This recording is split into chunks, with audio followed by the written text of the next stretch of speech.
Hello everybody and welcome to another replay analysis featuring Fancy Bear yet again. So he sent one in a long time ago, I think within the first batch of replays, and this time he's going to send another one in. He's going to be playing an off-lane Undying, does play fairly well here. We're going to see maybe what he could do better in terms of maybe playing, itemization, and stuff like that. So he's going to be in the off lane. It is about a 1.8 to 2K game. I believe it's unranked, so we don't have like an exact number or anything, but probably somewhere around there. So we'll just speed up. Looks like he's ready to contest the bot rune here. Does have an observer ward, a nice bit of regen. Yeah, I think that's all right. And then just if we look at the enemy team, it's probably going to be a Shadow Fiend mid. I imagine it's going to be a Bloodseeker jungle, which is going to leave a Legion offlane, Troll Veno top, I think, or Troll Veno bot, sorry. I think that's what we're going to see, in which case, alongside the Wraith King, they should have a pretty good time bottom. They should absolutely destroy the lane. Alright, so, not the exact lane I expected. Fairly close to what I thought. A little bit opposite in a couple of the heroes, but it is a Bloodseeker jungle. It means it will be a Legion bottom. Venomancer I have not seen yet, so we don't know where he will be. But Legion doesn't really have an escape, and alongside a Wraith King, actually no, Wraith King went top. Okay, dual lane mid. Okay, so this is a little bit odd. Okay, so never mind. Doesn't really have too much kill potential. No need to spam out all that much on you know, your strength seal. It's probably not going to get you that much, although it looks like that was a nice body block. This is going to be a kill. Alright, so that was actually pretty huge. Surprised the Legion was playing like so aggressively around that creep wave. But it is going to be a kill, and that's pretty solid. Probably going to want to grab the mana boots first. The Basilius is going to be nice. We just have to be sure to turn it off. And look at that. This guy's already turning off his Basilius. That is absolutely fantastic here. So not going to be pushing out the creep wave. Looks like he's auto-attacking perhaps a little bit too much here, but the creep lane is going to be moving into his favor. So it's actually not all that bad here, as it is in a fairly safe position. He doesn't have to worry too much about being ganked. The only thing he'll have to worry about is the Bloodseeker coming from the side, but he does have some nice vision there, so as long as he's being a little bit aware of his map, he will see that going on. The one thing I would say, so right now, even though it's only like 4 minutes in, you probably want to keep a TP on your Undying.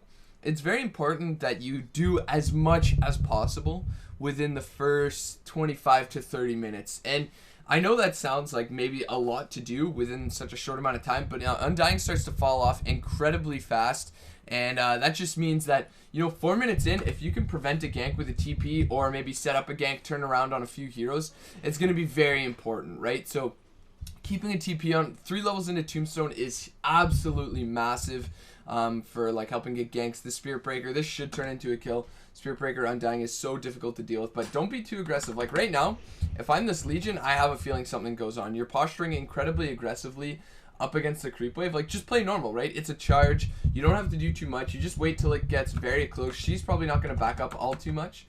As long as you hit the Tombstone, she's going to go down. Like right now, you throw it on the Tombstone, but he's not anywhere near it just yet, so I think you're only going to get 1 or 2 zombies. If you wait a little bit longer, she gets stunned under Tombstone range, and you actually probably get 3 zombies. Now I don't think you'll get this kill. It's very sketchy. Maybe you will here, but she's healing up quite a bit.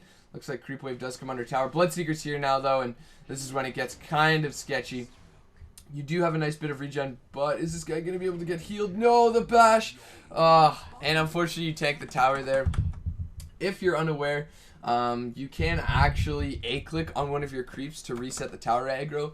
Sometimes it takes like 1 or 2 to do so, but you may have been able to live there. But anyways, you got a little bit too aggressive when he comes in for the gank. You can probably wait until like the split second before she gets hit to throw down the Tombstone. You don't have to throw down the Tombstone. You may even be able to do it like as she gets hit, because she's going to be stunned up for a good amount of time. This I really like. So you hit your level 6. You don't pick up your mana boots yet, but you do smoke to the top lane. They're playing very aggressively right now. You haven't returned bot. It looks like maybe somebody has called it out here, but no, this should be an easy double kill here. You're pinging it out. If you just throw up the Tombstone behind them, that's easily 2 kills. They're for sure dead. A double hero decay there as well. So it looks like you may lose 1, but this Troll Warlord is going to get eaten alive under this Tombstone, and this is huge. So this is actually really good right now. I'm actually really proud to see this. These are some fantastic rotations, And this is, you know, the point that you need to be really getting ahead on.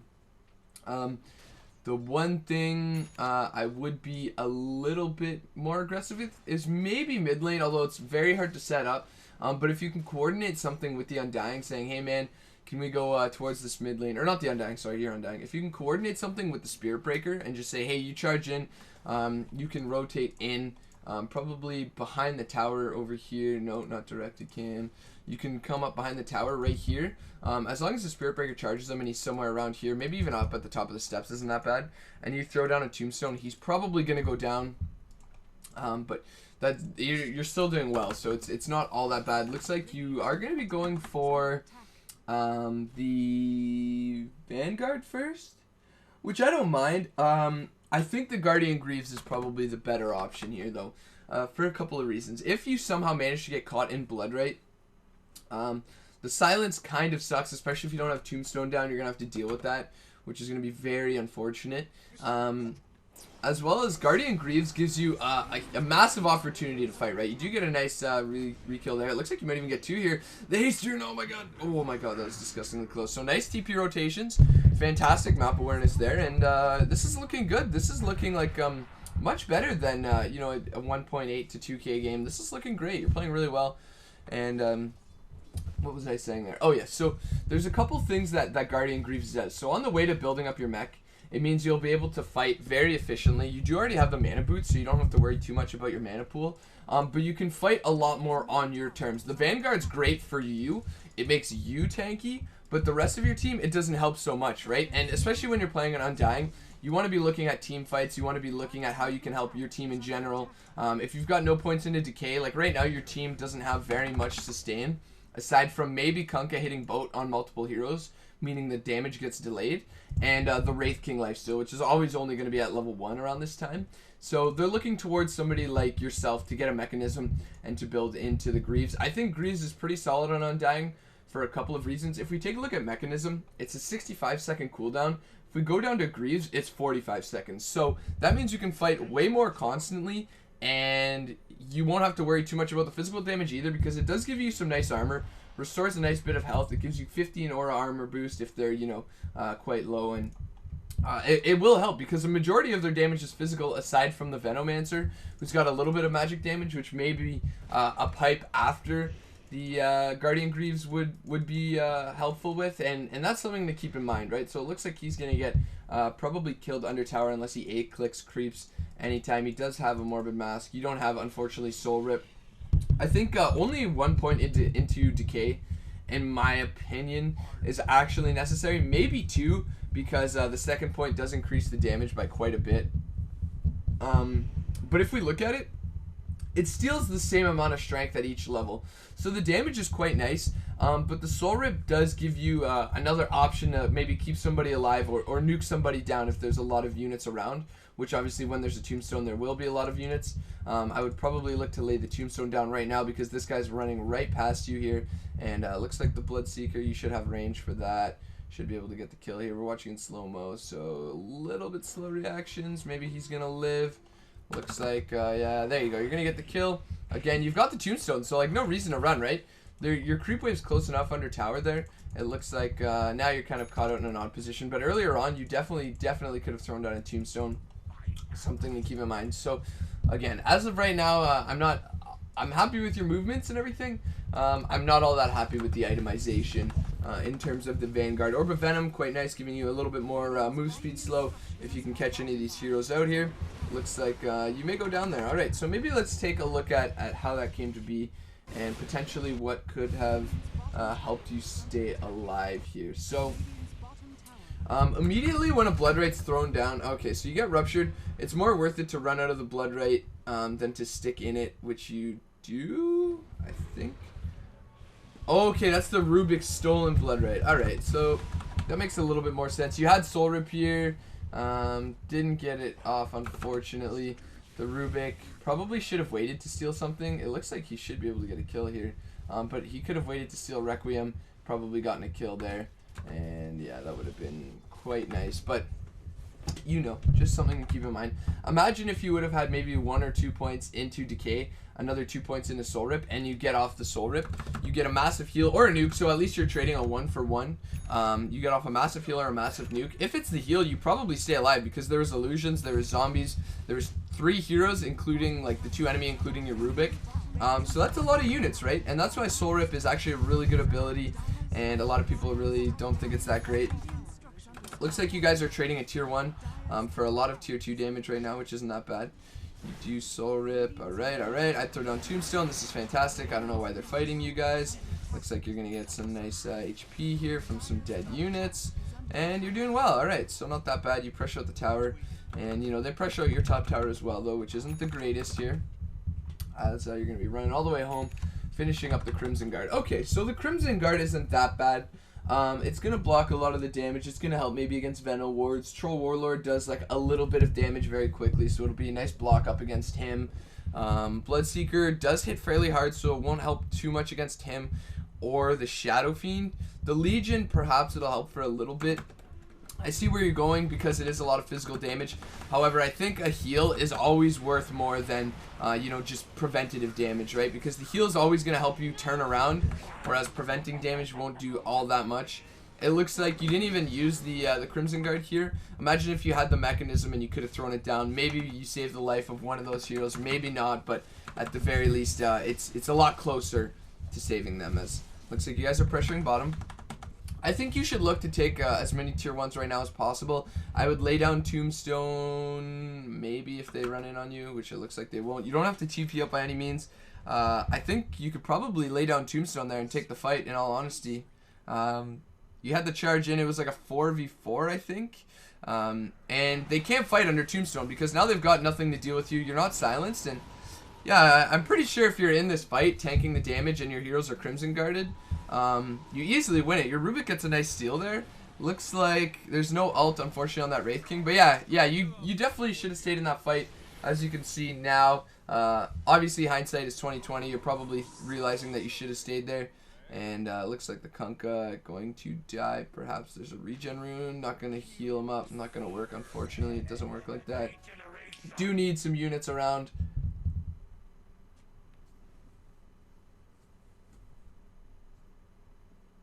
Alright. Okay. So, let's just let's speed it up a little bit here. We'll pay a little bit more attention.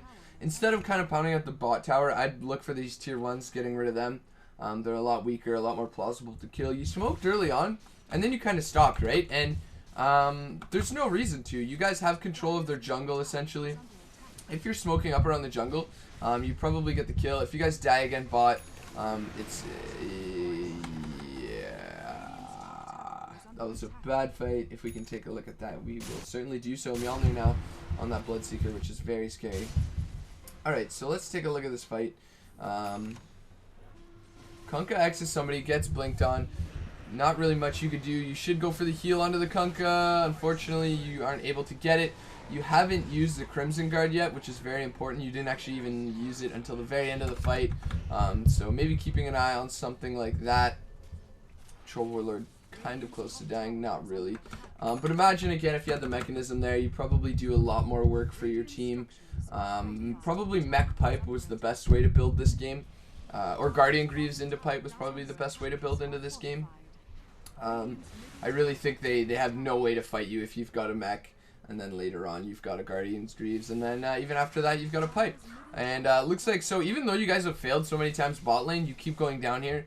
And that's kind of what should stick in your mind and say, guys, we shouldn't be doing this, right? Like, you've died so many times here, you haven't won any fights, and it looks like you might even lose again here. You do get the Crimson Guard off, it looks like. It's not going all that bad. You've got another heal as well as a strength steal, which you do get off. You use the nuke, alright, not that bad. Wraith King's gonna have stun soon, there you go. So you get a triple kill, you're wicked sick. Not bad whatsoever. Again, you're going for the pipe, but you guys do need some heal, because if we look at this team as well, there's a couple things that are important. So if the Bloodright lands on heroes and they're able to get through that damage, as well as the duel, if they're able to hit that, those are kind of the two tools they have to initiate. If you have a mech, you're probably going to burst heal through that Bloodright and just reset the fight. as well as for the duel, right? If you mech somebody in the duel, the Legion Commander's effectively wasted her duel. She's probably out of position. Your team is mech'd, so now they've got the HP restored, and they've also got bonus armor up against this physical damage that's going to come in a little bit later on. There is some magical, but again, like, you don't need to rush out the pipe or anything, and it's not that big of a deal, because the Rubik is going to be giving you guys a little bit of magic resist here. He did put 1 point into stats, oddly enough. Do you have 11? Didn't put the second point in his ult. Okay, so that's weird. But he'll be building into the null field later on, so right now, you really would have hoped to be at your peak. You probably want both these tier 1s down. And the reason why you don't always just want to go bang at a tier 2 is because it's easier to get a tier 1. And you're still going to get gold for it, right? Like, it's not like you're not going to get gold for hitting these tier 1s. And that's really going to help you with your power peak, because you're going to need the itemization. Rubik stealing duel there was like the sickest play of my life, and actually gets dual damage, so that was super legit. Looks like you guys are still pressuring here. Rubik giving everybody some bonus damage here. Rupture goes down. It looks like you place the tombstone in a nice spot here. It looks like they do target it, but they're going to end up probably dying. Oh, you go down. And it looks like the Legion probably going to go down here as well. So a 5 for 4. Not bad. Not bad, I guess.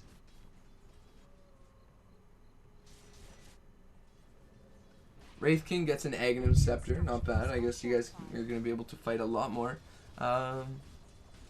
Still no tier 1 towers down. Your team looks like they're going down. They're trading 2 for 3. That's not all that good here. Mid lane. Looks like you were ready to go on that Venomancer. Not going to do so. And Necrobook's not bad. It is going to help with your push. But I think it's a little bit too late. Like, you're hitting around the 30-minute mark. And you're probably going to start falling off. Maybe not until about the 35-minute mark, because you guys really control the early game so much. But the fact that you're still missing that 1 T1 and that they're 31 to 33, like they caught up. So they're not all that, you know, sad about their current position right now. So it's tough, right? Like, it is tough right now. It's not bad. It's not going to do all that much at level 1. You'd probably want it to be level 2 or 3 by now, but again, you probably need the Guardian Greaves pipe before that. Rubik's setting up a ton of wards. This Rubik's actually a pretty sick player, so he's doing pretty well here alongside you. There's the Tombstone in a fairly good position. In case you didn't know, you actually can use Soul Rip to heal the Tombstone, so if they're ever targeting it down like crazy, you just Soul Rip it, it stays alive, and I think you just Soul Ripped yourself there. Alright. There we go. Rubik gets the mech. He doesn't want to be the mech carrier, especially at 32 minutes. It's super late. You'd want it earlier than that. Looks like you guys are going to win anyways. But you certainly could have won probably, or could have had this Rax probably 10 minutes earlier if you just do like Guardian Greaves into pipe, something like that. That's, I think, probably the best build. You could even do like, there's a few more options, right? Like, you can go like, you don't have to finish the Greaves. You can go like mech into Yule's Scepter if you don't think you need the pipe, because the Rubik, you probably didn't need the pipe because the Rubik has 4 into null field now, giving you bonus 20% resistance, and they don't have that much magic damage. You could have done something like mech Yule's, which is pretty good as well, because zombies actually still spawn under Yule's enemies, so you know, you can take out the Shadow Fiend, like a big damage dealer that's trying to target the Tombstone or something like that. You can Yule's him up. Zombies are still going to spawn under him. You can, you know, purge a silence off of yourself. Looks like there's a nice little decay. This guy's going to get dueled up, but is he going to win the duel? No, actually, that's pretty huge. I never really thought of that, but the Aghanim Scepter keeping him alive long enough here, as looks like you're going to get an ultra kill, and that's pretty much a good game now. So not bad, not bad. You do end up winning the game. Pretty good stuff. Early game rotations were good. Probably could have smoked out a lot more. Maybe taken a little bit more control of their jungle, and tried to pressure them out around the mid lane. Didn't have to throw yourselves over at that bot tower as much as you did. At that point, it's important to just take control. Say, guys, they're still tier 1s. Maybe we should get those first. Most of the time, people will just say, like, yeah, sure, why not? You probably could have called on for a Roshan earlier on as well, just because you do have some fairly good Roche heroes. Just with the Wraith King, you guys can just hit them, lifesteal up, and stuff like that. So you don't have to worry all that much. You don't have the greatest damage, but it's not all that bad, really. And if they come to fight you, they don't have anything like a global silence or a super strong initiation, so you just throw down Tombstone and just win the game like that. Aghanim Scepter, pretty terrible item on Undying, in my opinion. The stats maybe are alright, but for the money you spend, you can get a lot more. A Ghost Scepter as well this game wouldn't have been that bad. They've got a ton of physical damage. They can't target you that way. There's nothing that, like, if you Ghost Scepter, they could blow you up with, right? Like, maybe if you're in the middle of Shadow Fiend ulti. But if you Ghost Scepter, as long as you don't eat, like, a 9-man overwhelming odds or something like that, like, they don't really have too many ways to deal with you. So Ghost Scepter could have been good this game as well. Just give you the precious few seconds to get your ulti off. Looks like you had the pipe there, so you guys took, like, no damage. He's going to get nuked down. I usually like to save that for the heal, not the nuke. I just feel like the heal tends to turn fights a little bit more than the nuke itself. You had Strength Seal, you could have killed that Shadow Fiend. No. Alright, but I mean, that's no big deal. Looks like you guys are just throwing yourselves at random objectives yet again. AC over here. I hope they don't come in and, like, take your mid tower. That would be pretty depressing. They just, like, almost end it or something. There it is. They go for Roshan. You guys take the fight. And that's probably going to be it now. Looks like come up here. Troll Warlord buyback. Legion buyback. You guys just get the racks. Get the megas. Maybe fights aren't over yet. You buy back. Gonna go for the Ancient here. Decide to go for the racks. And there it is. GG. So, not bad. Not bad. I think I pointed out some things that you certainly could have worked on a little bit. So, recognizing that your itemization was a little bit off, probably want to go mech. The reason why Guardian Greaves are good is because they purge off any debuff that's on you. So like the Bloodright Silence, stuff like that. So they do purge that stuff off. I think, again, you could have gone like mech Yules. You could have gone like Guardian Greaves Ghost Scepter, mech Ghost Scepter, something like that. And, you know, Guardian Greaves Pipe if you know, you want some more magic resistance alongside this Rubik, something like that. You do end up going for a pipe, that's great, but you played pretty well, had some nice early game rotations, could have smoked up a little bit more often, gotten a little bit more done with smokes. Again, don't be afraid to use them, right? So just keep on keeping on, and everything will be all good, but you played pretty well this game, you really did. And thanks again, Fancy Bear, for sending it in. You're a pretty good offlane player for about your level. I'm sure you're going to get higher and higher as your MMR goes on. And thanks again for watching, guys. Keep an eye out for my other replay analysis. Hey everyone, thanks for checking out the video. Hope you enjoyed it. Feel free to check out some of my other videos. I have my series from lane to lane where I just cast some everyday pubs that you guys send me. I also do some more professional pubs like games from Koikva, Miracle, whoever I can get my hands on from Dodo Buff. I have a learning series as well, so feel free to check that out. There's some more info in the description as well as some videos linked in the annotations at the end here. Thanks a lot.